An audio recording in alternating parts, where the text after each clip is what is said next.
പുതുവർഷത്തിലും ഗസയിൽ ഫലസ്തീനികളെ ജീവിക്കാൻ അനുവദിക്കില്ലെന്ന ധാർഷ്ട്യത്തോടെ 37 സന്നദ്ധ സഹായ സംഘടനകൾക്ക് വിലക്കേർപ്പെടുത്തി ഇസ്രായേൽ. ഗസയിലെ മാനുഷിക പ്രതിസന്ധി ഇതോടെ കൂടുതൽ രൂക്ഷമാകും.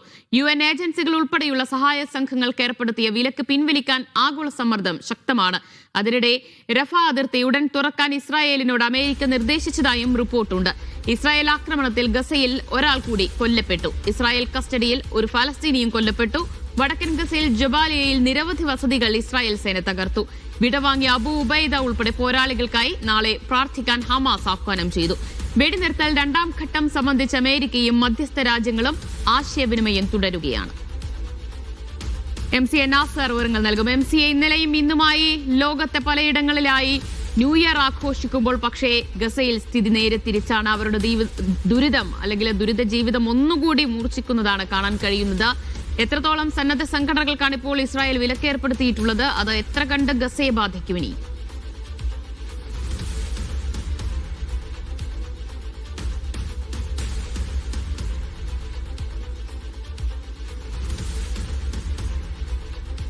MCA നാസറിലേക്ക് വരാം. പുതുവർഷത്തിലും ഗസയിൽ ആശങ്ക തന്നെയാണ് ഉള്ളത്. ലോകത്തെ എല്ലാവരും, എല്ലാ ജനങ്ങളും, എല്ലാ വിഭാഗം ആളുകളും പുതുവർഷം ആഘോഷിക്കുമ്പോൾ പക്ഷേ ഗസയിൽ ഫലസ്തീനികളെ ജീവിക്കാൻ അനുവദിക്കില്ല എന്ന ക്രൂരമായ നിലപാടിൽ തന്നെയാണ് ഇസ്രായേൽ ഉള്ളത്. അവിടെ 37 സന്നദ്ധ സഹായ സംഘടനകൾക്കാണ് ഇസ്രായേൽ വിലക്കേർപ്പെടുത്തിയിരിക്കുന്നത്. ഗസയിലെ മാനുഷിക പ്രതിസന്ധി ഇതോടുകൂടി കൂടുതൽ രൂക്ഷമാകുന്ന സ്ഥിതി തന്നെയാണുള്ളത്. UN ഏജൻസികൾ ഉൾപ്പെടെയുള്ള സഹായ സംഘങ്ങൾക്കാണ് വിലക്കേർപ്പെടുത്തിയത്. പക്ഷേ അത് പിൻവലിക്കാനുള്ള ആഗോള സമ്മർദ്ദം അത് വലിയ രീതിയിൽ ശക്തമാവുകയും ചെയ്യുന്നുണ്ട്. MCA നാസർ വിവരങ്ങൾ നൽകും. MCA, എത്രത്തോളം സന്നദ്ധ സംഘടനകൾക്കാണ് ഇപ്പോൾ ഇസ്രായേൽ വിലക്കേർപ്പെടുത്തിയിട്ടുള്ളത് ഈ ന്യൂ ഇയർ ദിവസം? ദിവ്യ, തീർച്ചയായിട്ടും 37 അന്താരാഷ്ട്ര സഹായ സംഘടനകൾക്കാണ് ഔദ്യോഗികമായിട്ട് അവരുടെ ലൈസൻസ് കണ്ടുകെട്ടിയതായിട്ട് ഇസ്രായേൽ പ്രഖ്യാപിച്ചിരിക്കുന്നത്. ഇതിന് കാരണമായിട്ട് പറഞ്ഞിരിക്കുന്നത് ഹമാസുമായിട്ട് ഈ സംഘടനകൾക്കൊക്കെയും നേരിട്ടുള്ള ബന്ധമുണ്ട്. അതുകൊണ്ട് ഈ സംഘടനകളുടെ പ്രവർത്തനം ഇസ്രായേലിന്റെ താല്പര്യങ്ങൾക്ക് എതിരാണ് എന്ന് പറഞ്ഞുകൊണ്ടാണ് ഡോക്ടേഴ്സ് വിത്തൗട്ട് ബോർഡേഴ്സ് ഉൾപ്പെടെയുള്ള ഏറ്റവും സുപ്രധാനമായിട്ടുള്ള സംഘടനകളൊക്കെയും ഇതിൽ ഉൾപ്പെടുന്നുണ്ട്. MSF ഉൾപ്പെടെയുള്ള വൈദ്യമേഖലയിൽ പലസ്തീനികളെ സംബന്ധിച്ചിടത്തോളം ഏറ്റവും കൂടുതൽ സഹായം നൽകിക്കൊണ്ടിരിക്കുന്ന ഒരു ഏജൻസിയാണ്. അത്തരം 37 സംഘടനകൾക്കുള്ള അവരുടെ ലൈസൻസ് ആണ് ഇപ്പോൾ കണ്ടുകെട്ടിയിരിക്കുന്നത്. നേരത്തെ തന്നെ യുനർവ ഉൾപ്പെടെയുള്ള ഏജൻസികൾക്കും ഇതേ കാരണം പറഞ്ഞുകൊണ്ട് ഇസ്രായേൽ വിലക്ക് ഏർപ്പെടുത്തിയിരുന്നു. ഇപ്പോൾ വളരെ പരിമിതമായ സ്വഭാവത്തിൽ മാത്രമാണ് UN-ന്റെ ഏറ്റവും പ്രധാനപ്പെട്ട ഏജൻസിയായിട്ടുള്ള യുനർവയുടെ പോലും പ്രവർത്തനം നടക്കുന്നത്. പക്ഷെ നിലവിലുള്ള ഒരു സാഹചര്യത്തിൽ വളരെ പ്രതികൂലമായിട്ടുള്ള അവസ്ഥയിലൂടെ കടന്നു പോകുന്ന ഗസയെ സംബന്ധിച്ചിടത്തോളം ഇത് ആവൽക്കരമായിട്ടുള്ള ഒരു അവസ്ഥ സൃഷ്ടിക്കും. മാനുഷിക പ്രതിസന്ധി അതിന്റെ ഏറ്റവും രൂക്ഷമായിട്ടുള്ള അവസ്ഥയിലേക്ക് പോകും. കാരണം ഈ ഭക്ഷ്യസഹായ ഉൾപ്പെടെയുള്ള വൈദ്യസഹായം ഉൾപ്പെടെയുള്ള എല്ലാ തുറകളിലും തങ്ങളുടെ മാത്രം ഒരു നിയന്ത്രണം കൊണ്ടുവരിക എന്ന കൃത്യമായിട്ടുള്ള ലക്ഷ്യത്തോടു കൂടിയാണ് ഇപ്പോൾ ഇസ്രായേൽ ഇത്തരമൊരു നീക്കം നടത്തിക്കൊണ്ടിരിക്കുന്നത്. അതുമാത്രമല്ല, ഇപ്പോൾ കഴിഞ്ഞ ദിവസം ഫ്ലോറിഡയിൽ വെച്ച് ട്രംപുമായിട്ട് വിശദമായിട്ട് നെതന്യാഹു ചർച്ച നടത്തി തിരിച്ചു വന്ന ഉടൻ തന്നെയാണ് ഇത്തരമൊരു തീരുമാനം ഉണ്ടായിരിക്കുന്നത്. സ്വാഭാവികമായിട്ടും അമേരിക്കയുടെ കൂടി ഒരു പിന്തുണ ഈ ഒരു തീരുമാനത്തിന് ഉണ്ടാകും എന്ന വിലയിരുത്തലും പുറത്തുവിടുന്നുണ്ട്. എന്തായാലും ഈ സന്നദ്ധ സംഘടനകൾക്ക് വിലക്കാനുള്ള ഈ നീക്കത്തിനെതിരെ അതിശക്തമായിട്ടുള്ള പ്രതിഷേധം അന്തർദേശീയ തലത്തിൽ തന്നെ മനുഷ്യാവകാശ സംഘടനകളും അതോടൊപ്പം തന്നെ വിവിധ രാജ്യങ്ങളും ഉയർത്തിയിട്ടുണ്ട്. ആ സമ്മർദ്ദത്തിലൂടെ ഇസ്രായേലിനെ ഇതിൽ നിന്ന് പിന്തിരിപ്പിക്കാൻ സാധിച്ചിട്ടില്ല എങ്കിൽ പ്രകൃതിക്ഷോഭം ഇതിന്റെ ഒക്കെ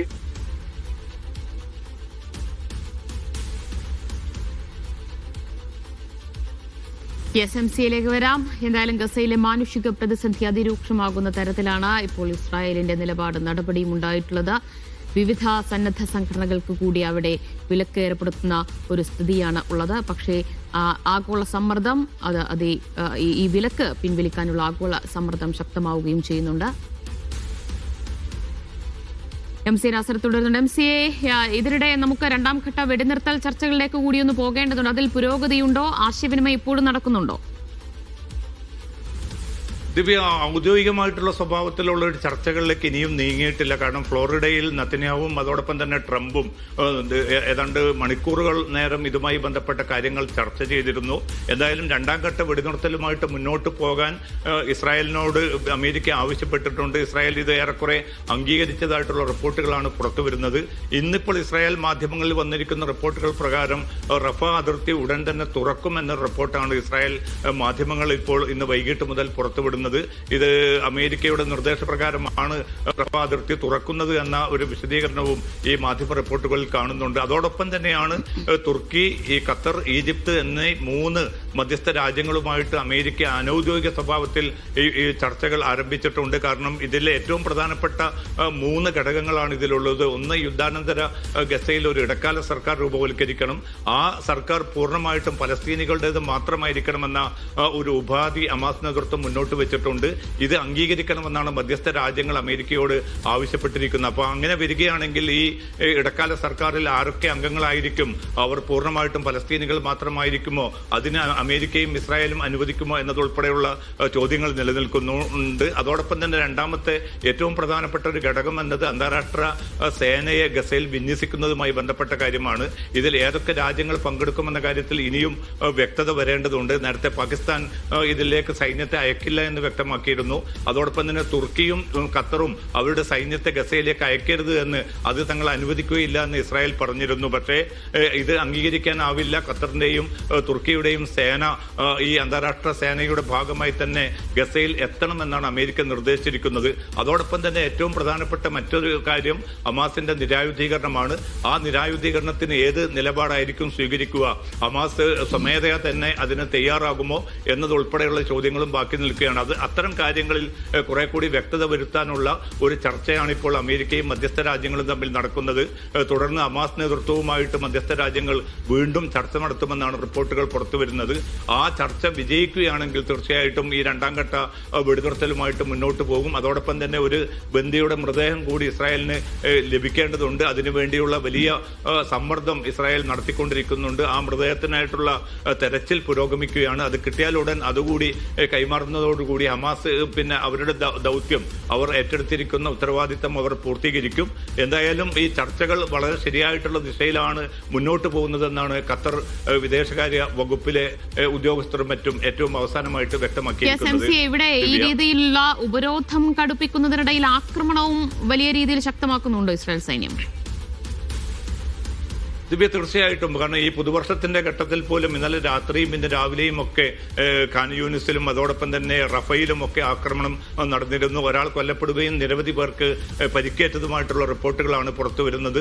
അതോടൊപ്പം തന്നെ വ്യാപകമായിട്ടുള്ള ഈ പ്രകൃതിക്ഷോഭവും മറ്റും മൂലം വലയുന്ന ഈ ഫലസ്തീൻ ജനതയ്ക്ക് ഏറ്റവും അടിയന്തരമായിട്ട് വേണ്ടത് ഇപ്പോൾ താൽക്കാലിക ടെന്റുകളും അതോടൊപ്പം തന്നെ മറ്റു ഉപകരണങ്ങളും ജനറേറ്ററുകളും ഇന്ധനം ഉൾപ്പെടെയുള്ള ഏറ്റവും അടിസ്ഥാന കാര്യങ്ങളാണ്. പക്ഷേ ഇതിപ്പോഴും വിട്ടുകൊടുക്കാനോ അത് വിലക്കുകൾ ലംഘിച്ചുകൊണ്ട് പൂർണ്ണമായിട്ടും ഗസയിലേക്ക് അത് എത്തിക്കാനോ ഉള്ള ഒരു അനുമതി ഇപ്പോൾ പോലും നൽകിയിട്ടില്ല.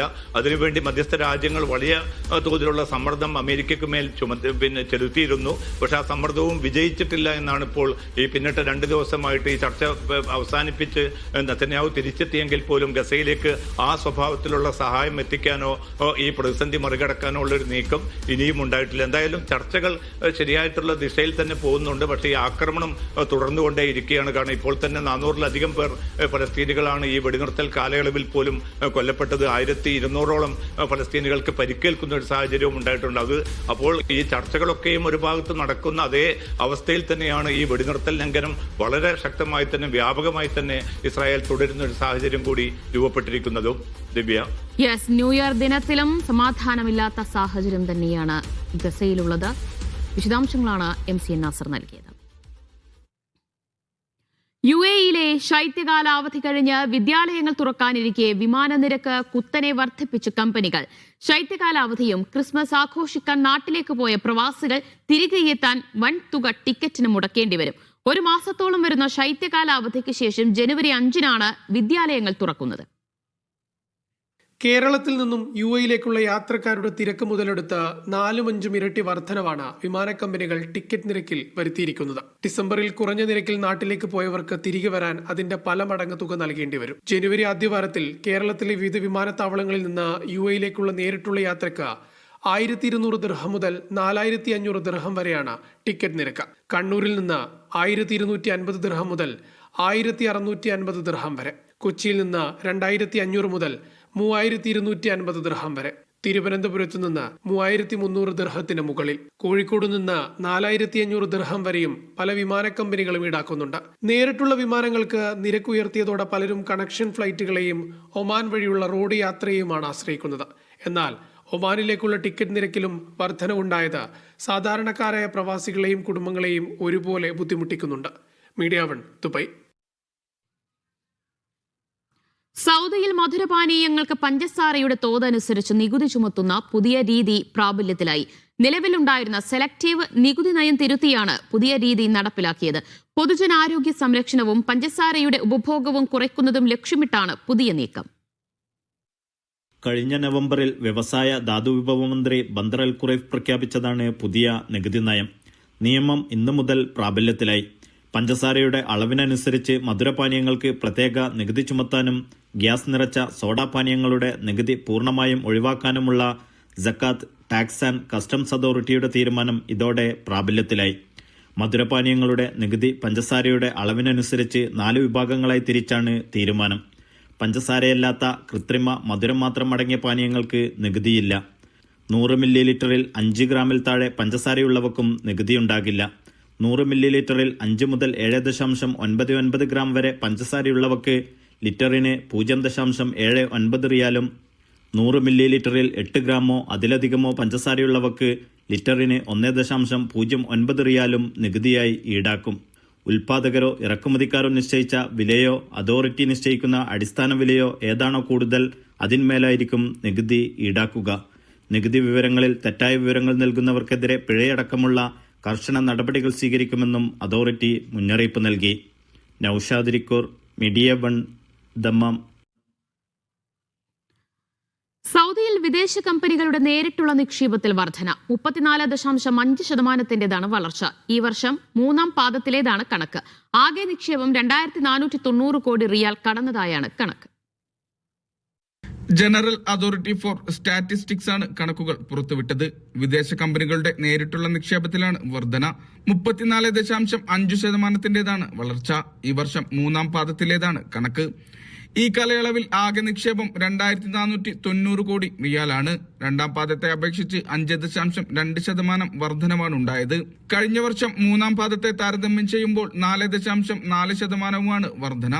നിക്ഷേപ സൗഹൃദ പദ്ധതികൾ, നിയമമാറ്റങ്ങൾ, നിർമ്മാണ പദ്ധതികൾ, സാമ്പത്തിക സ്ഥിരതയും ശക്തമായ അടിസ്ഥാന സൗകര്യങ്ങളും, ആഗോള കമ്പനികളുടെ റീജിയണൽ ഹെഡ്ക്വാർട്ടേഴ്സ് സൗദിയിലേക്ക് മാറ്റണമെന്ന നിയമം തുടങ്ങിയവയുടെ പ്രതിഫലനമാണ് ഈ നേട്ടം. Vishal Cherpulassery, media 1, Riyadh.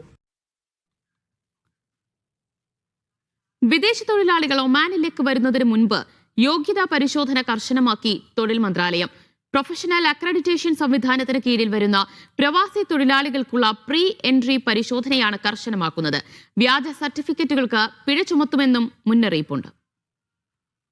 തൊഴിൽ വിപണി പരിഷ്കാരങ്ങളുടെ ഭാഗമായി വിദേശ തൊഴിലാളികൾ ഒമാനിലേക്ക് വരുന്നതിന് മുമ്പ് യോഗ്യതാ പരിശോധന കർശനമാക്കുകയാണ് ഒമാൻ. തൊഴിൽ വിപണിയെ നിയന്ത്രിക്കുന്നതിനും പ്രധാന മേഖലകളിൽ ഉടനീളം തൊഴിൽ ശക്തിയുടെ ഗുണനിലവാരം മെച്ചപ്പെടുത്തുന്നതിനുമാണ് നടപടികൾ രൂപകൽപ്പന ചെയ്തിരിക്കുന്നത്. എഞ്ചിനീയറിംഗ്, ലോജിസ്റ്റിക്സ്, അക്കൗണ്ടിംഗ് എന്നിവയുൾപ്പെടെ നിയന്ത്രിത തൊഴിലുകളിൽ ജോലി നേടുന്ന പ്രവാസി തൊഴിലാളികൾ അവരുടെ സർട്ടിഫിക്കറ്റുകൾ സ്കിൽസ് യൂണിറ്റിൽ നിന്ന് അംഗീകാരം നേടണം. യോഗ്യത ഔപചാരികമായി പരിശോധിപ്പിച്ച് ഉറപ്പിച്ചതിന് ശേഷമാണ് വർക്ക് പ്രാക്ടീസ് ലൈസൻസ് നൽകുക. ലൈസൻസ് നൽകി കഴിഞ്ഞാൽ മാത്രമേ എൻട്രി പെർമിറ്റുകൾ അനുവദിക്കൂ. അക്രഡിറ്റേഷൻ പ്രക്രിയ പൂർത്തിയാക്കുന്നതിന് മുമ്പ് വിദേശ തൊഴിലാളികൾക്ക് ഒമാനിലേക്ക് പ്രവേശിക്കാൻ കഴിയില്ല. ആദ്യം തൊഴിലാളിയെ വിലയിരുത്തുകയും അംഗീകൃത മാനദണ്ഡങ്ങൾക്ക് അനുസൃതമായി തൊഴിൽ പരിശീലിക്കുന്നതിനുള്ള ലൈസൻസ് നൽകുകയും ചെയ്യുന്നു. അതിനുശേഷം മാത്രമേ പ്രവേശനം അനുവദിക്കൂ എന്നും തൊഴിൽ മന്ത്രാലയത്തിലെ പ്രൊഫഷണൽ സ്റ്റാൻഡേർഡ് വകുപ്പ് ഡയറക്ടർ സഹർ ബിൻ അബ്ദുല്ല അൽ ഷെയ്ഖ് പറഞ്ഞു. Media 1, Muscat. കുവൈത്തിലെ വിവിധ പ്രദേശങ്ങളിൽ തെരുവ് നായ്ക്കളുടെ എണ്ണത്തിൽ ആശങ്കാജനകമായ വർധന. തെരുവുകളിലും പൊതുനടപ്പാതകളിലും നായ്ക്കളുടെ സാന്നിധ്യം വർദ്ധിച്ചതോടെ കുട്ടികളുടെയും പ്രായമായവരുടെയും സുരക്ഷയെക്കുറിച്ച് ആശങ്ക ഉയരുകയാണ്. ഷുവൈഖ് ഇൻഡസ്ട്രിയൽ ഏരിയ ഉൾപ്പെടെയുള്ള വ്യാവസായിക മേഖലകളിൽ സ്ഥിതി കൂടുതൽ ഗുരുതരമെന്നാണ് റിപ്പോർട്ടുകൾ. ചില സ്ഥലങ്ങളിൽ തെരുവ് നായ്ക്കളുടെ ആക്രമണങ്ങളും കടിയേറ്റ സംഭവങ്ങളും റിപ്പോർട്ട് ചെയ്തിട്ടുണ്ട്. ഒമാനിലെ നിരവധി ബാങ്കുകൾ സൗജന്യമായി ലോക്കൽ മണി ട്രാൻസ്ഫർ സേവനങ്ങൾ അനുവദിച്ചു. ഉപഭോക്താക്കൾക്ക് അവരുടെ ബാങ്കിംഗ് ആപ്ലിക്കേഷനുകൾ വഴി സൗജന്യമായി ലോക്കൽ ഫണ്ട് അയക്കാൻ സാധിക്കും. ഒമാനിൽ ഡിജിറ്റൽ പേയ്മെന്റുകളിലേക്കുള്ള മാറ്റം ത്വരിതപ്പെടുത്തുന്നതിനുമുള്ള വിശാലമായ ശ്രമങ്ങളുടെ ഭാഗമാണ് നീക്കം. നേരത്തെ പ്രാദേശിക ബാങ്കുകൾ തമ്മിലുള്ള ട്രാൻസ്ഫറുകൾക്ക് ഫീസ് ഈടാക്കിയിരുന്നു. ഉപഭോക്താക്കളിൽ നിന്ന് ഈ രീതിക്കെതിരെ വിമർശനം ഉയരുകയും ചെയ്തിരുന്നു. ഈ സാഹചര്യത്തിൽ കൂടിയാണ് പ്രത്യേക നിരക്കില്ലാതെ ട്രാൻസ്ഫർ സൗകര്യം ഒരുക്കുന്നത്. ഒമാനിലെ നിരവധി ബാങ്കുകൾ സൗജന്യ ലോക്കൽ മണി ട്രാൻസ്ഫർ സേവനങ്ങൾ അവതരിപ്പിച്ചിട്ടുണ്ട്. ഇതുവഴി ഉപഭോക്താക്കൾക്ക് അവരുടെ ബാങ്കിംഗ് ആപ്ലിക്കേഷനുകൾ വഴി രാജ്യത്തിനകത്ത് പ്രത്യേക സേവന നിരക്കില്ലാതെ ഫണ്ട് അയക്കാനാവും. ദൈനംദിന സാമ്പത്തിക ഇടപാടുകൾ വർദ്ധിപ്പിക്കുന്നതിനും എളുപ്പമാക്കുന്നതിനും ഈ നീക്കം ഗുണം ചെയ്യും. ഒമാന്റെ ഡിജിറ്റൽ വൽക്കരണ ലക്ഷ്യങ്ങൾക്ക് അനുസൃതമായി ഇലക്ട്രോണിക് പേയ്മെന്റ് സംവിധാനങ്ങൾ ശക്തിപ്പെടുത്തുക, നേരിട്ടുള്ള പണമിടപാടുകൾ ആശ്രയിക്കുന്നത് കുറയ്ക്കുക, സാമ്പത്തിക ഇടപാടുകൾ മെച്ചപ്പെടുത്തുക എന്നീ ലക്ഷ്യങ്ങൾ കൂടി അടിസ്ഥാനത്തിലാണ് ട്രാൻസ്ഫർ ഫീ ഒഴിവാക്കിയിരിക്കുന്നത്. Media 1, Muscat. ബാങ്ക് നോട്ടുകളുടെ ആധികാരികത ഉറപ്പാക്കാൻ പൊതുജനങ്ങൾ ജാഗ്രത പാലിക്കണമെന്ന് കുവൈറ്റ് സെൻട്രൽ ബാങ്ക്.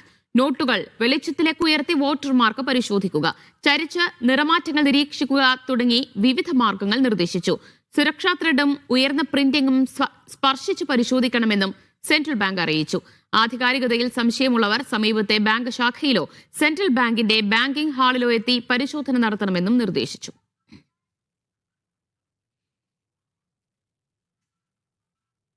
പിഴ റദ്ദാക്കലും പിഴ ഇളവിനുമായി നടപ്പിലാക്കിയ പദ്ധതിയുടെ കാലാവധി 6 മാസം കൂടി നീട്ടി സൗദി അറേബ്യ. ജൂൺ 30 വരെയായിരിക്കും പദ്ധതി തുടരുക. സകാത്ത് ടാക്സ് ആൻഡ് കസ്റ്റംസ് അതോറിറ്റിയുടേതാണ് അറിയിപ്പ്. കഴിഞ്ഞ വർഷം ആദ്യത്തിലായിരുന്നു പദ്ധതി ആരംഭിച്ചത്. പിഴ റദ്ദാക്കലും പിഴ ഇളവിനുമായി നടപ്പിലാക്കിയ പദ്ധതിയുടെ കാലാവധിക്കാണ് സമയം നീട്ടിയത്. ഇതിനായുള്ള പ്രത്യേക അനുമതി ധനകാര്യമന്ത്രി നൽകി. കാലാവധി നീട്ടിയത് 6 മാസത്തേക്ക് കൂടിയാണ്. പുതിയ തീരുമാനപ്രകാരം ജൂൺ 30 വരെ പദ്ധതി തുടരും. കഴിഞ്ഞ വർഷം ജനുവരി 1 മുതൽ ആനുകൂല്യം പ്രാബല്യത്തിൽ വന്നിരുന്നു. രാജ്യത്തെ നികുതിദായകർക്കും സംരംഭകർക്കും ഏറെ ഗുണം ചെയ്യുന്നതായിരുന്നു പദ്ധതി. രജിസ്ട്രേഷൻ, പേയ്മെന്റ്, നികുതി റിട്ടേൺ തുടങ്ങിയവ വൈകിയാലുള്ള പിഴകൾ, റിട്ടേണുകൾ തിരുത്തുന്നതുമായി ബന്ധപ്പെട്ട പിഴകൾ, വാറ്റ് ചട്ടങ്ങൾ പാലിക്കാത്തതിനുള്ള പിഴ, ഫീൽഡ് ലംഘനങ്ങൾക്കുള്ള പിഴകൾ തുടങ്ങിയവയ്ക്കെല്ലാം ആനുകൂല്യം പദ്ധതിയുടെ ഭാഗമായി ലഭ്യമാകും. സകാത്ത് ടാക്സ് ആൻഡ് കസ്റ്റംസ് അതോറിറ്റിയാണ് ഇക്കാര്യം അറിയിച്ചത്. ആനുകൂല്യ പദ്ധതിയുടെ കാലാവധി നീട്ടിയത് നികുതിദായകർക്കും സംരംഭകർക്കും ഏറെ ഗുണം ചെയ്യും. Vishal Cherpulassery, media 1, Riyadh. കഴിഞ്ഞ വർഷം നിയമം ലംഘിച്ച 22 ഗാർഹിക തൊഴിലാളി റിക്രൂട്ട്മെന്റ് ഏജൻസികൾക്ക് സമൻസ് അയച്ച് കുവൈറ്റ് വാണിജ്യ വ്യവസായ മന്ത്രാലയം. മന്ത്രാലയം അംഗീകരിച്ച നിരക്കുകളും ഒപ്പിട്ട കരാറുകളും പാലിക്കാത്ത ഏജൻസികൾക്കെതിരെയാണ് നടപടി. വിവിധ പ്രദേശങ്ങളിൽ നിന്നുള്ള പരാതികളുടെ അടിസ്ഥാനത്തിൽ 3 ഔദ്യോഗിക ലംഘന റിപ്പോർട്ടുകൾ തയ്യാറാക്കി. കരാർ നിബന്ധനകളും ഇൻവോയ്സ് ക്രമക്കേടുകളും സംബന്ധിച്ച് ഏജൻസി ഉടമകളെ വിളിച്ചുവരുത്തി വിശദീകരണം തേടിയിട്ടുണ്ട്. UAE-യുടെ ഭാവി രൂപപ്പെടുത്താൻ വിദഗ്ധരുടെ പുതിയ അതോറിറ്റി പ്രഖ്യാപിച്ച് UAE പ്രസിഡന്റ്. സർക്കാരിന്റെ പ്രവർത്തനങ്ങളിൽ ജനകീയ പങ്കാളിത്തം വർദ്ധിപ്പിക്കുക എന്ന വിപ്ലവകരമായ മാറ്റമാണ് ഇതിലൂടെ ലക്ഷ്യമിടുന്നത്. പ്രൊഫഷണലുകളുടെയും വിദഗ്ധരുടെയും പങ്കാളിത്തം ഉറപ്പാക്കുന്നതാണ് community managed virtual authority. 2025 community വർഷത്തിന്റെ സമാപനത്തോടനുബന്ധിച്ചാണ് UAE president Sheikh Mohammed bin Zayed Al നഹ്യാന്റെ സുപ്രധാന പ്രഖ്യാപനം. പുതിയ അതോറിറ്റി UAE സമൂഹത്തിലെ വൈദഗ്ധ്യമുള്ള അംഗങ്ങൾ നേരിട്ട് നിയന്ത്രിക്കും. നിശ്ചിത കാലയളവിലേക്ക് നിയോഗിക്കപ്പെടുന്ന ഒരു ഡയറക്ടർ ജനറലും ടീം അംഗങ്ങളുമാണ് ഇതിനെ നയിക്കുക. വിദഗ്ധരായ സ്വദേശികൾ, സ്പെഷ്യലിസ്റ്റുകൾ, അക്കാദമിക് പണ്ഡിതർ, പ്രൊഫഷണലുകൾ എന്നിവർക്ക് പുറമെ ഊർജ്ജസ്വലരായ യുവാക്കൾക്കും അനുഭവസമ്പന്നരായ വിരമിച്ച ഉദ്യോഗസ്ഥർക്കും അതോറിറ്റിയുടെ ഭാഗമാകാം. ഓരോ വിഭാഗത്തിന്റെയും അറിവും അനുഭവവും ദേശീയ വികസനത്തിനായി ക്രിയാത്മകമായി ഉപയോഗപ്പെടുത്തുകയാണ് ലക്ഷ്യം. രാഷ്ട്രപിതാവ് ഷെയ്ഖ് സായിദിന്റെ ദർശനങ്ങളിൽ നിന്ന് പ്രചോദനം ഉൾക്കൊണ്ടാണ് പുതിയ വെർച്വൽ അതോറിറ്റിക്ക് UAE പ്രസിഡന്റ് രൂപം നൽകിയിരിക്കുന്നത്. Media 1, Abu Dhabi. സൗദിയിൽ ഡീസലിനും LPG ഗ്യാസിനും വില കൂടി. ഡീസൽ വില 7.8% വർദ്ധിച്ചത്. ഇതോടെ ഡീസൽ വില ലിറ്ററിന് 1.79 റിയാലാകും. ഇന്നു മുതൽ പുതുക്കിയ നിരക്കുകൾ പ്രാബല്യത്തിലായി. ഡീസലിന്റെയും LPG ഗ്യാസിന്റെയും നിലവിലുള്ള വിലകളിലാണ് മാറ്റം. പുതുക്കിയ നിരക്ക് ഇന്നു മുതൽ പ്രാബല്യത്തിൽ വന്നു. 11 കിലോഗ്രാം LPG ഗ്യാസ് സിലിണ്ടറിന് 26.23 റിയാലും 5 കിലോഗ്രാം സിലിണ്ടറിന് 11.93 റിയാലുമാണ് പുതുക്കിയ വില. കേന്ദ്ര ഗ്യാസ് ടാങ്കുകൾ ലിറ്ററിന് 1.7770 റിയാലായിരിക്കും പുതുക്കിയ നിരക്ക്. ഗതാഗത ചെലവ്, വാറ്റ് തുടങ്ങിയവ ഉൾപ്പെടുത്തിയുള്ളതാണ് നിരക്ക്. ഗ്യാസ് ഉൽപാദകരായ ഗ്യാസ്കോയാണ് ഇക്കാര്യം അറിയിച്ചത്. രാജ്യത്തെ മുഴുവൻ മേഖലയിലും ഗ്യാസ് നിറക്കുന്നതിന്റെ നിരക്ക് ഏകീകരിക്കുന്നതായും കമ്പനി അറിയിച്ചു. 7.8% ഡീസൽ വിലയിലെ വർധന. ഇന്നു മുതൽ 1 ലിറ്റർ ഡീസലിന്റെ വില 1.79 റിയാലായിരിക്കും. 2022 മുതലാണ് ഡീസൽ വില പുനഃപരിശോധിക്കുന്ന സംവിധാനത്തിന് തുടക്കമായത്. പിന്നീടായിരുന്നു വിലയിൽ ഘട്ടം ഘട്ടമായി മാറ്റം വരുത്തിയത്. 2022 ശേഷം ഇത് 5ാം തവണയാണ് ഡീസൽ വിലയിലെ വർധന. Vishal Cherpulassery, media 1, Riyadh. ഇന്ധനവില കുറച്ചുകൊണ്ടാണ് UAE-യിൽ പുതുവർഷം ആരംഭിക്കുന്നത്. ഇന്നു മുതൽ പെട്രോൾ ലിറ്ററിന് 17 ഫിൽസും ഡീസൽ ലിറ്ററിന് 30 ഫിൽസുമാണ് കുറയുക. ഊർജ്ജ മന്ത്രാലയത്തിന് കീഴിലെ വില നിർണ്ണയ സമിതിയാണ് ജനുവരി മാസത്തെ ഇന്ധനവില പ്രഖ്യാപിച്ചത്. സൂപ്പർ 98 പെട്രോളിന് 2 ദിർഹം 53 ഫിൽസാണ് പുതിയ നിരക്ക്. കഴിഞ്ഞ മാസം ഇത് 2 ദിർഹം 70 ഫിൽസായിരുന്നു. 2 ദിർഹം 58 ഫിൽസായിരുന്നു സ്പെഷ്യൽ പെട്രോൾ നിരക്ക്. 2 ദിർഹം 42 ഫിൽസായി. 2 ദിർഹം 51 ഫിൽസ് വിലയുണ്ടായിരുന്ന E+ പെട്രോളിന്റെ നിരക്ക് 2 ദിർഹം 34 ഫിൽസായി കുറഞ്ഞിട്ടുണ്ട്. ഡീസലിന് 2 ദിർഹം 55 ഫിൽസാണ് പുതിയ നിരക്ക്. ഡിസംബറിൽ നിരക്ക് 2 ദിർഹം 85 ഫിൽസായിരുന്നു. പുതുവർഷ ആരംഭത്തിലെ ഇന്ധനവില കുറവ് വലിയ ആശ്വാസമാണ് സമ്മാനിക്കുന്നത്. Media 1, Dubai. ഒമാന്റെ തലസ്ഥാന നഗരിക്ക് ആഘോഷരാവുകൾ സമ്മാനിക്കുന്ന മസ്കറ്റ് നൈറ്റ്സിന് തുടക്കമായി. 8 വേദികളിലായി 1 മാസം നീണ്ടു നിൽക്കുന്ന ആഘോഷത്തിനാണ് തുടക്കമായത്. മസ്കറ്റ് നൈറ്റ്സിന്റെ ഔദ്യോഗിക മീഡിയ പാർട്ണറായി മീഡിയ 1 പരിപാടിയുടെ ഭാഗമാണ്. ഒമാന്റെ തലസ്ഥാന ഉത്സവമാണ് മസ്കറ്റ് നൈറ്റ്സ്. അതിന് ഇന്ന് തുടക്കം കുറിച്ചിരിക്കുകയാണ്. ഏകദേശം 1 മാസം നീണ്ടു നിൽക്കുന്ന ഉത്സവമായിരിക്കും നടക്കാൻ പോകുന്നത്. കാരണം ജനുവരി 1 മുതൽ 31 വരെയാണ് ഇപ്രാവശ്യത്തെ മസ്കറ്റ് നൈറ്റ്സ് ഷെഡ്യൂൾ ചെയ്തിരിക്കുന്നത്. മസ്കറ്റിൽ തന്നെ 8 വേദികളിലായിട്ടാണ് ഈ മസ്കറ്റ് നൈറ്റ്സിൻ്റെ വേദികൾ ക്രമീകരിച്ചിരിക്കുന്നത്. അത് അൽഖൂദ്, അതുപോലെ തന്നെ ഗുറം പാർക്ക്, അതുപോലെ തന്നെ അമരാത്ത് പബ്ലിക് പാർക്ക് തുടങ്ങി വിവിധങ്ങളായ 8 വേദികളിലാണ് മസ്കറ്റ് ഗവൺമെൻറ്റിൻ്റെ വിവിധ പ്രദേശങ്ങളിലെ 8 വേദികളായിട്ടായിരിക്കും ഇപ്രാവശ്യം മസ്കറ്റ് നൈറ്റ്സ് അരങ്ങേറുക. വിവിധ പരിപാടികളാണ് ഓരോ വേദികളിലും ക്രമീകരിച്ചിരിക്കുന്നത്. ഇതിൽ തന്നെ ഗുറം പാർക്കിലും അതുപോലെ തന്നെ അമരാത്ത് പബ്ലിക് പാർക്കിലും പൈതൃക ഗ്രാമം അടക്കമുള്ള മസ്കറ്റിൻ്റെ പഴയ കാലത്തെ ഓർമ്മിപ്പിക്കുന്ന പൈതൃക ഗ്രാമം അടക്കമുള്ള വിവിധ പരിപാടികളാണ് ക്രമീകരിച്ചിരിക്കുന്നത്. ഇതിൽ തന്നെ ഏറ്റവും പ്രധാനപ്പെട്ട ഒരു കാര്യം, കുട്ടികൾക്ക് ഏറ്റവും കൂടുതൽ ഉത്സവത്തോടെ അവർക്ക് ഏറ്റവും കൂടുതൽ ആഘോഷിക്കാവുന്ന തരത്തിലുള്ള റൈഡുകളും അതുപോലെ തന്നെ വിവിധങ്ങളായ മത്സരങ്ങളും ഈ പരിപാടികളുമായി സജ്ജീകരിച്ചിട്ടുണ്ട്. വിവിധ വേദികൾ, നേരത്തെ പറഞ്ഞതുപോലെ തന്നെ 8 വേദികളിലാണ് മസ്കറ്റിൻ്റെ ആഘോഷമാക്കുന്ന ഈ പരിപാടി ക്രമീകരിച്ചിരിക്കുന്നത്. നമ്മൾ എടുത്തു പറയേണ്ട ഒരു കാര്യം, ഈ സമയങ്ങളിൽ, അതായത് ഈ ഡിസംബർ, ജനുവരി, ഫെബ്രുവരി, മാർച്ച് മാസങ്ങളിൽ മസ്കറ്റിൽ, പ്രത്യേകിച്ച് ഒമാനിൽ ശീതകാലമാണ്, അതായത് തണുപ്പ് കാലമാണ്. ഈ സമയത്താണ് വിവിധ ഗവൺമെൻറ്റുകൾ വിവിധ പരിപാടികളുമായി രംഗത്തിറങ്ങുക. ഇതിൽ തന്നെ ഒമാൻ്റെ തലസ്ഥാനമായ മസ്കറ്റിൻ്റെ ഏറ്റവും പ്രധാനപ്പെട്ട പരിപാടിയാണ് മസ്കറ്റ് നൈറ്റ്സ്. കഴിഞ്ഞ പ്രാവശ്യം ഏകദേശം 10 ലക്ഷത്തോളം ആളുകളാണ് ഈ പരിപാടികളിലേക്ക്, വിവിധ വേദികളിലേക്ക് ഒഴുകിയെത്തിയത്. ഇപ്രാവശ്യം അത് 20 ലക്ഷം കടക്കുമെന്നാണ് ഒമാൻ മസ്കറ്റ് മുനിസിപ്പാലിറ്റി പറയുന്നത്. എന്ത് തന്നെയായാലും മസ്കറ്റ് നൈറ്റ്സിൻ്റെ 1 മാസം നീണ്ടു നിൽക്കുന്ന പരിപാടി ഗംഭീരമായി തന്നെ തുടക്കം കുറിച്ചിരിക്കുന്നു. ഇതിൽ ഏറ്റവും പ്രധാനപ്പെട്ട ഒരു കാര്യം എടുത്തു പറയേണ്ടത്, മസ്കറ്റ് നൈറ്റ്സിൻ്റെ ഒഫീഷ്യൽ ഇന്ത്യൻ മീഡിയ പാർട്ണറായി മീഡിയ 1 ഇപ്രാവശ്യം ഈ പരിപാടിയുടെ ഭാഗമാകുന്നുണ്ട്. ഏറ്റവും വലിയ ചാരിതാർത്ഥ്യമാണ് അത് മീഡിയ 1-നുള്ളത്. ഒരേ ഒരു ഇന്ത്യൻ ചാനലാണ് ഈ പരിപാടിയുടെ ഭാഗമാവുന്നു എന്ന സന്തോഷം മീഡിയ 1-നുണ്ട്. അതുകൊണ്ട് തന്നെ ഇനിയുള്ള 1 മാസം വിവിധങ്ങളായ വേദികളിലുള്ള പരിപാടികൾ മീഡിയ 1 പ്രേക്ഷകരിലേക്ക് എത്തിക്കും. എന്തു തന്നെയായാലും മസ്കറ്റ് നൈറ്റ്സിന് ഗംഭീരമായി തുടക്കം കുറിച്ചിരിക്കുന്നു. ഇനി 1 മാസം ഒമാന്റെ തലസ്ഥാനം ആഘോഷ ലഹരിയിലായിരിക്കും. സൗദിയിലെ റിയാദ് സീസണിൽ സന്ദർശകരായി എത്തിയത് 1 കോടിയിലേറെ പേർ. വിനോദം, സംസ്കാരം, കായികം എന്നിവയുടെ സമന്വയമാണ് സീസണിന്റെ ഭാഗമായി ഒരുക്കിയിട്ടുള്ളത്. റിയാദിന്റെ വിവിധയിടങ്ങളിലായി വിവിധ പരിപാടികളും പുരോഗമിക്കുകയാണ്. സന്ദർശകരുടെ എണ്ണത്തിൽ റെക്കോർഡ് നേട്ടമാണ് റിയാദ് സീസണിൽ. 1,10,00,000 സന്ദർശകർ സീസണിലെത്തിയെന്നാണ് കണക്ക്. ജനറൽ എന്റർടൈൻമെന്റ് അതോറിറ്റിയാണ് ഇക്കാര്യം അറിയിച്ചത്. വിനോദം, സംസ്കാരം, കായികം തുടങ്ങിയവയുമായി ബന്ധപ്പെട്ട പരിപാടികളാണ് സീസണിൽ ഒരുക്കിയിട്ടുള്ളത്. അന്താരാഷ്ട്ര കായിക ടൂർണമെന്റുകൾ, വിവിധ രാജ്യങ്ങളുടെ കലാ സാംസ്കാരിക പരിപാടികൾ തുടങ്ങിയവയാണ് സീസണിന്റെ ഭാഗമായി ഒരുക്കിയിട്ടുള്ളത്. സീസൺ പുരോഗമിക്കുന്നത് റിയാദിന്റെ വിവിധ ഇടങ്ങളിലായാണ്. നിത്യേന കുടുംബങ്ങളടക്കം വിവിധ രാജ്യക്കാർ റിയാദ് സീസണിന്റെ ഭാഗമാകുന്നുണ്ട്. വരും മാസങ്ങളിലും റിയാദ് സീസണുമായി ബന്ധപ്പെട്ട പരിപാടികൾ തുടരും. Vishal Cherpulassery, media 1, Riyadh. UAE-യിലെ തൊഴിലാളികൾക്കായി ന്യൂ ഇയർ ആഘോഷം സംഘടിപ്പിച്ച മാനവ വിഭവശേഷി മന്ത്രാലയം. സംഗീത പരിപാടികളും വെടിക്കെട്ടുകളുമെല്ലാമായി 2 ദിവസമായിരുന്നു ആഘോഷങ്ങൾ. 1 മില്യൺ ദിർഹത്തിന്റെ സമ്മാനങ്ങളാണ് തൊഴിലാളികൾക്കായി നൽകിയത്.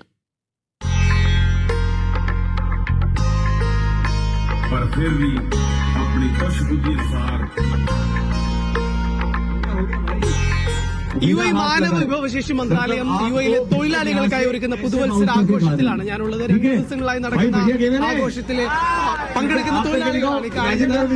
UAE-ലാകെ 10 കേന്ദ്രങ്ങളിലായിട്ടാണ് ഈ ആഘോഷം നടക്കുന്നത്. ഈ ആഘോഷങ്ങളിൽ പങ്കെടുക്കാനെത്തുന്ന തൊഴിലാളികൾക്ക് 1 മില്യൺ ദിർഹത്തിന്റെ സമ്മാനങ്ങളാണ് UAE മാനവ വിഭവശേഷി മന്ത്രാലയം ഒരുക്കിയിരിക്കുന്നത് എന്നുള്ളതാണ്.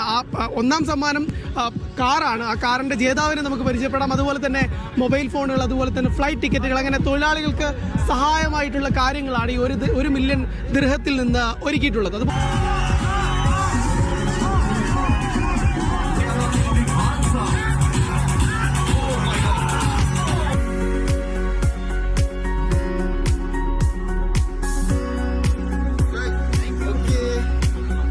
പ്രധാന സമ്മാനമായ കാറിന്റെ ജേതാവാണ് എന്റെ തൊട്ടടുത്തുള്ളത്. നമുക്ക് ഇദ്ദേഹത്തിന് ലൈസൻസ് ഇല്ല എന്നുള്ളതാണ്. ഇനി എന്ത് ചെയ്യുന്നൊക്കെ നമുക്ക് ചോദിക്കാം. गाड़ी हमको कूपन में मिला, हमको कूपन में डेट मिला. उसी टाइम से हम लोग कल रात को भी जागा, आज शाम को भी से इंतजार कर रहा है कि 5 बजे से ओपन होगा. हम उसी इंतजार में बैठे थे, ओपन हो गया, हमारा लकी नंबर निकल गया. लाइसेंस नहीं है मेरे पास. गाड़ी को कंपनी को दे देगा, हम बोलेगा कि हमको उसको पैसा दे दीजिए, हमको गाड़ी नहीं चाहिए, हमको पैसा चाहिए. बहुत अच्छा लगा हमको, प्रोग्राम बहुत अच्छा है, सब कुछ बहुत अच्छा है, देखने में भी अच्छा लग रहा है. Very interested. ടോട്ടലി 10 ലൊക്കേഷനിലാണ് നടക്കുന്നത്. അബുദാബി മുതൽ ഫുജൈറ വരെ. അതിൽ 3 ലൊക്കേഷനാണ് ദുബായ്, അതിൽ മെയിൻ ലൊക്കേഷനാണ് Jebel Ali. So we organized this event for the Ministry of Human Resource and it went really well. We had the first day yesterday, 31st December, where we had a huge firework, and today is the second day. So I wish everyone happy new year.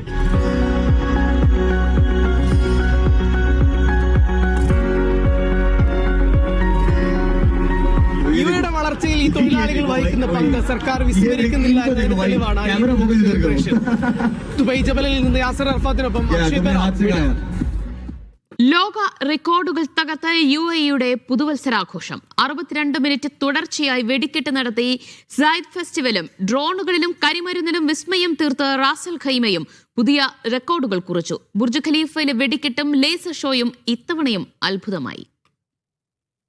Abu Dhabi 5 world റെക്കോർഡുകളാണ് ഒറ്റ പുതുവത്സര രാത്രിയിൽ എഴുതി ചേർത്തത്. അൽവത്ബയിലെ Sheikh Zayed ഫെസ്റ്റിവലിൽ തുടർച്ചയായി 62 minute നീണ്ടുനിന്ന വെടിക്കെട്ട് ലോകത്തിലെ തന്നെ ഏറ്റവും ദൈർഘ്യമേറിയ പൈറോടെക്നിക് ഷോ എന്ന റെക്കോർഡ് സ്വന്തമാക്കി. 5 ഘട്ടങ്ങളിലായി നടന്ന ഈ മഹാവിസ്മയം കാണാൻ ഒഴുകിയെത്തിയത് ലക്ഷക്കണക്കിന് ആളുകളാണ്. വെടിക്കെട്ടിന് പുറമെ 6500ഓളം ഡ്രോണുകൾ അണിനിരന്ന ഭീമൻ ഡ്രോൺ ഷോയും ഗിന്നസ് ബുക്കിൽ പുതിയ ചരിത്രം എഴുതി. 20 മിനിറ്റ് നീണ്ടുനിന്ന പ്രകടനത്തിൽ 9 കൂറ്റൻ രൂപങ്ങളാണ് അബുദാബിയുടെ ആകാശത്ത് വിരിഞ്ഞത്. സാങ്കേതിക വിദ്യയും കലയും ഒത്തുചേർന്ന ഈ പ്രകടനത്തിലൂടെ ലോകത്തെ ഏറ്റവും മികച്ച പുതുവത്സരാഘോഷ കേന്ദ്രമായി അബുദാബി മാറി. റാസൽ ഖൈമയും ഗിന്നസ് വേൾഡ് റെക്കോർഡ് സ്വന്തമാക്കി. ഡ്രോണുകൾ ഉപയോഗിച്ച് രൂപപ്പെടുത്തിയ ഫിനിക്സ് പക്ഷിയുടെ ഏറ്റവും വലിയ ആകാശ പ്രദർശനത്തിനാണ് നേട്ടം. 2300 ഡ്രോണുകൾ ഉപയോഗിച്ചാണ് ആകാശത്ത് ഫീനിക്സ് പക്ഷിയുടെ രൂപം വിരിയിച്ചത്. ഇതിൽ ചിറകുകൾക്കായി മാത്രം 1000 പൈറോ ഡ്രോണുകൾ പ്രത്യേകം ഉപയോഗിച്ചു. 6 കിലോമീറ്റർ ദൂരത്ത് 15 മിനിറ്റാണ് റാസൽ ഖൈമയിൽ ന്യൂ ഇയർ വെടിക്കെട്ട് നടന്നത്. പുതുവർഷത്തിന്റെ ആവേശ കേന്ദ്രമായി മാറിയ ദുബായ് ബുർജ് ഖലീഫയിലെ വെടിക്കെട്ടും ലേസർ ഷോയും കാണാൻ 10,000-കണക്കിന് ആളുകളാണ് ഒത്തുകൂടിയത്. ലോകത്തെ ഏറ്റവും മികച്ച ന്യൂ ഇയർ സെലിബ്രേഷൻ ഡെസ്റ്റിനേഷൻ എന്ന ഖ്യാതി UAE ഇത്തവണയും നിലനിർത്തി. Media 1 Dubai. പുതുവർഷത്തെ വരവേൽക്കാൻ ഖത്തറിലെ ലുസൈൽ ബോളിവാർഡിലെത്തിയത് റെക്കോർഡ് ജനക്കൂട്ടമാണ്. 2.5 ലക്ഷത്തിലേറെ പേരാണ് ഇന്നലെ രാത്രി ലുസൈലിൽ ഒരുക്കിയ പരിപാടികൾ വീക്ഷിക്കാനായി എത്തിയത്.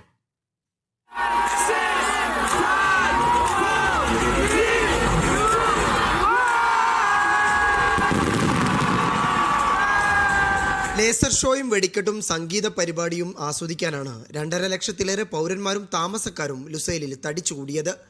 1000 വ്യത്യസ്ത കേന്ദ്രങ്ങളിൽ നിന്നുള്ള 4000 പൈറോ ഡ്രോണുകളുടെ പ്രദർശനം കാണികൾക്ക് പുത്തൻ അനുഭവമായി. 15,300 കരിമരുന്ന് പ്രയോഗങ്ങളും അരങ്ങേറി. ദേശീയ ആഘോഷങ്ങളുടെ പ്രധാന കേന്ദ്രമായി ലുസൈൽ മാറിയെന്ന് തെളിയിക്കുന്നതായിരുന്നു പരിപാടിക്കെത്തിയ റെക്കോർഡ് ജനക്കൂട്ടം. വൈകിട്ട് 6 മുതൽ അർദ്ധരാത്രി 2 വരെയായിരുന്നു ആഘോഷ പരിപാടികൾ. ലേസർ ഷോക്കും വെടിക്കെട്ടിനും പുറമെ തത്സമയ സംഗീത നിശയും അരങ്ങേറി. കുടുംബങ്ങൾക്ക് മാത്രമാണ് ഇത്തവണ ലുസൈലിലെ ആഘോഷവേദിയിലേക്ക് പ്രവേശനമുണ്ടായിരുന്നത്. പാർക്കിംഗ് അടക്കം വിപുലമായ ഒരുക്കങ്ങളാണ് പരിപാടിക്കായി സംഘാടകർ ഒരുക്കിയിരുന്നത്. Media 1 Doha. ലോകത്തിലെ ഏറ്റവും വലിയ മോട്ടോർ സ്പോർട്സ് മാമാങ്കമായ ഡക്കാർ റാലിക്ക് മുന്നോടിയായി സൗദിയിലെ യാംബുവിൽ താരങ്ങളും സംഘാടകരും ചേർന്ന് പുതുവത്സരം ആഘോഷിച്ചു. ഡക്കാർ റാലിക്കായി പണിത താൽക്കാലിക ക്യാമ്പിലായിരുന്നു പുതുവത്സരാഘോഷങ്ങൾ.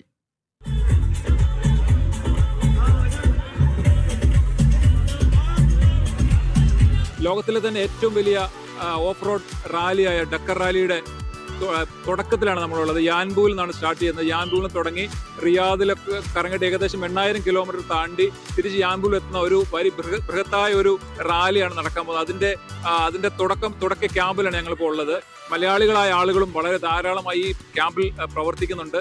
അതുപോലെ തന്നെ വിദേശികളായ ഒരുപാട് ഇതിൽ പങ്കെടുക്കുന്ന ആളുകളും ഇതിന്റെ മത്സരാർത്ഥികളും ഒക്കെ ഒരുപാട് ആളോട് നമുക്ക് സംസാരിക്കാൻ സാധിച്ചിട്ടുണ്ട്. അപ്പോൾ അങ്ങനെ ഞങ്ങൾ വളരെ സന്തോഷത്തോടെ ഒരു ന്യൂ ഇയറിന്റെ ദിവസത്തിലാണ് ഇന്ന്. ന്യൂ ഇയറിന്റെ ആഘോഷമാണ് നടക്കുന്നത്.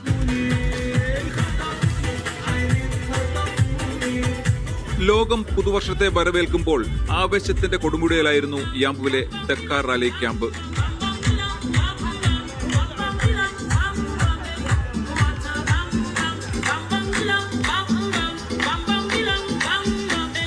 ചെങ്കടൽ തീരത്തൊരുക്കിയിരുന്ന കൂറ്റൻ ബിവാക് അഥവാ താൽക്കാലിക ക്യാമ്പിൽ 69 രാജ്യങ്ങളിൽ നിന്നുള്ള 600ഓളം മത്സരാർത്ഥികളാണ് ഒത്തുചേർന്നത്.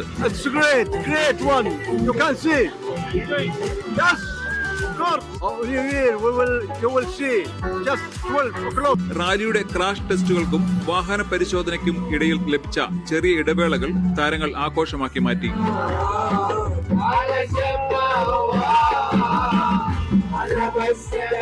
സൗദി സാംസ്കാരിക മന്ത്രാലയം പ്രതിനിധികളും ചടങ്ങിൽ സജീവമായിരുന്നു.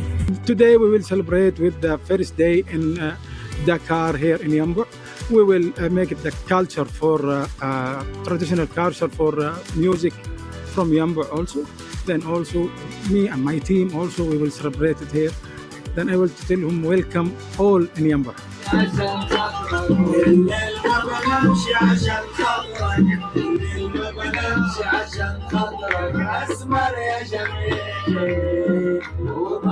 نحن في مهرجان رالي دكار ومبسوطين صراحة، مستمتعين جدا. مكان مرة حلو، الفعاليات حلوة الحمد لله. إن شاء الله تنبسطوا كمان معانا وتشرفونا. ലോകോത്തര ഡ്രൈവർമാരും മെക്കാനിക്കുകളും സാങ്കേതിക പ്രവർത്തകരും ഒത്തുചേർന്നാണ് 2026 വരവേറ്റത്.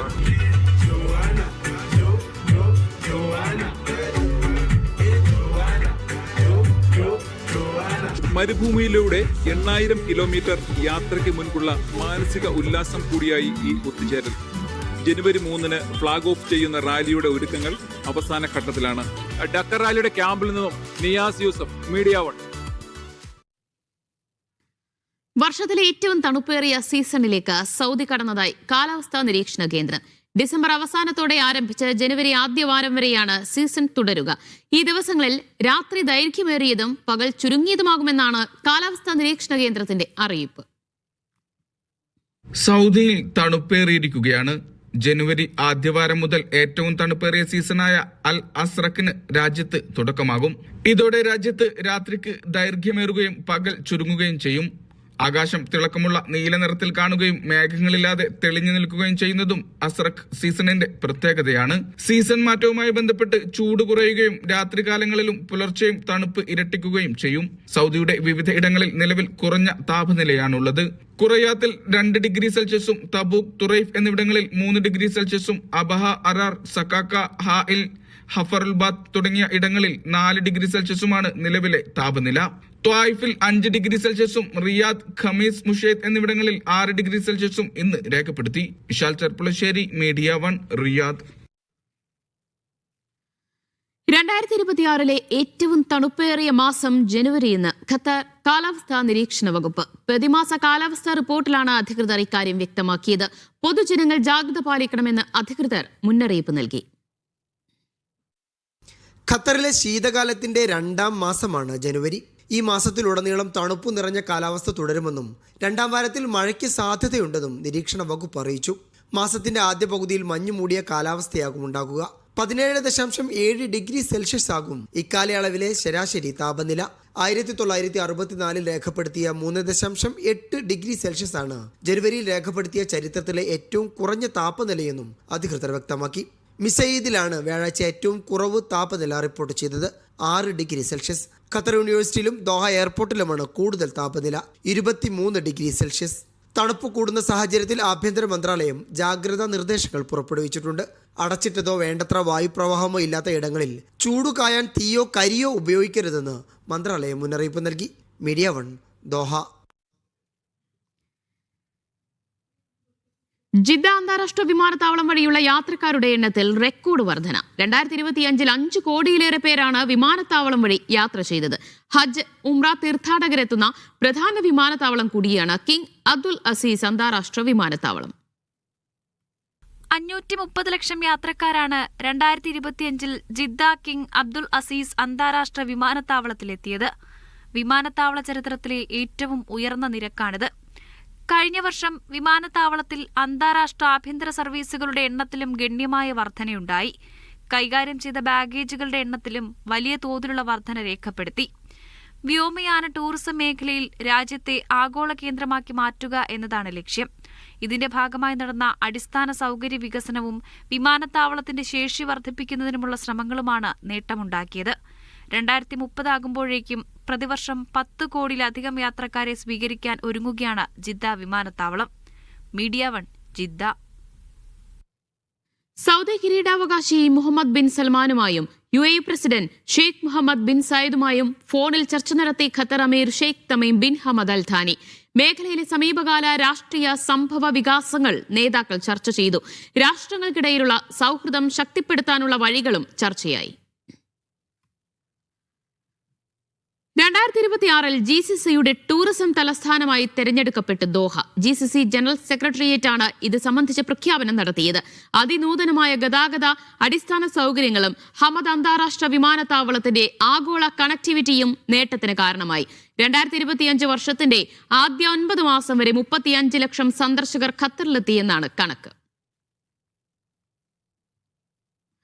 UAEയിലെ പ്രമുഖ ഫയർ ആൻഡ് സേഫ്റ്റി കമ്പനിയായ MAF ജീവനക്കാർക്കായി സ്പോർട്സ് ഡേ സംഘടിപ്പിച്ചു. വിവിധ മത്സരങ്ങൾ ഉൾപ്പെടെയായിരുന്നു സ്പോർട്സ് ഡേ ആഘോഷം. യുഎയിലെ പ്രമുഖ ഫയർ ആൻഡ് സേഫ്റ്റി കമ്പനിയായ MAFലെ ജീവനക്കാർക്കായാണ് സ്പോർട്സ് ഡേ സംഘടിപ്പിച്ചത്. ക്രിക്കറ്റ്, അത്ലറ്റിക്സ്, ബാഡ്മിന്റൺ, ഫുട്ബോൾ തുടങ്ങി വിവിധ കായിക ഇനങ്ങളിലായി നടന്ന മത്സരങ്ങളിൽ ജീവനക്കാർ ടീമുകളായി പങ്കെടുത്ത് മികച്ച പ്രകടനമാണ് കാഴ്ചവെച്ചത്. ദുബായിലെ ക്യാപിറ്റൽ സ്കൂൾ മൈതാനത്ത് നടന്ന sports day MAF fire Middle East CEO doctor Sulaiman Vayalath flag off ചെയ്തു. ഈ ഡേ എന്ന് പറയുന്നത് നമ്മളൊരു ടീം വർക്കിന്റെ നമുക്ക് അങ്ങനെ മാറ്റിയെടുക്കാൻ സാധിക്കണം. പിന്നെ നമ്മുടെ ഈ ക്ഷണം സ്വീകരിച്ച് ഇവിടെ എത്തിയ ആൽഫിയെ ഹൃദയപൂർവ്വം നന്ദി. അന്താരാഷ്ട്ര പാരാ ബാഡ്മിന്റൺ താരമായ ആൽഫിയ ജെയിംസ് ചടങ്ങിൽ മുഖ്യാതിഥിയായി. But still I always try to find a hope and move forward. So എനിക്ക് അത് തന്നെയാണ് നിങ്ങളോട് എല്ലാവരോടും പറയാനുള്ളത്. നിങ്ങളുടെ വന്നതിന് എന്നെ ഇൻവൈറ്റ് ചെയ്യുന്നതിന് എല്ലാത്തിനും താങ്ക് യു. Media 1 Dubai. ഇനി മറ്റ് ഗൾഫ് വാർത്തകൾ ചുരുക്കത്തിൽ. സൗദിയിലെ ജിസാനിൽ വിൽപ്പനക്കായി വെച്ച പഴകിയ ചിക്കൻ പിടിച്ചെടുത്തു. Saudi food and drug authority പിടിച്ചെടുത്തത് 6.5 ടൺ ചിക്കൻ. ഒമാനിൽ വാഹനങ്ങളുടെ ഓറഞ്ച് കാർഡ് ഫീസ് 1 റിയാലായി കുറച്ചു. അറബ് രാജ്യങ്ങളുടെ അതിർത്തികളിലൂടെ സഞ്ചരിക്കുന്ന വാഹനങ്ങൾക്ക് ഓറഞ്ച് കാർഡ് നിർബന്ധമാണ്. റിയാദിൽ ഫലസ്തീൻ വൈസ് പ്രസിഡന്റുമായി കൂടിക്കാഴ്ച നടത്തി സൗദി വിദേശകാര്യമന്ത്രി. ഗസയിലെ മാനുഷിക ദുരിതവും ഇസ്രായേലിന്റെ വെടിനിർത്തൽ കരാർ ലംഘനവും ചർച്ചയായി. മസ്കറ്റ് നൈറ്റ്സിനോടനുബന്ധിച്ച് ഖുരം പാർക്കിലേക്ക് സൗജന്യ ബസ് സർവീസ്. അറൈമി കോംപ്ലക്സ്, ഫതഹ് സ്ക്വയർ എന്നിവിടങ്ങളിൽ നിന്ന് വൈകിട്ട് 4:30 മുതൽ രാത്രി 11:30 വരെയാണ് ബസ് സർവീസ്. 11ാമത് പഞ്ചവത്സര വികസന പദ്ധതി ഔദ്യോഗികമായി ആരംഭിച്ച് ഒമാൻ. 2026 സ്റ്റേറ്റ് ബജറ്റിനും അംഗീകാരം നൽകി.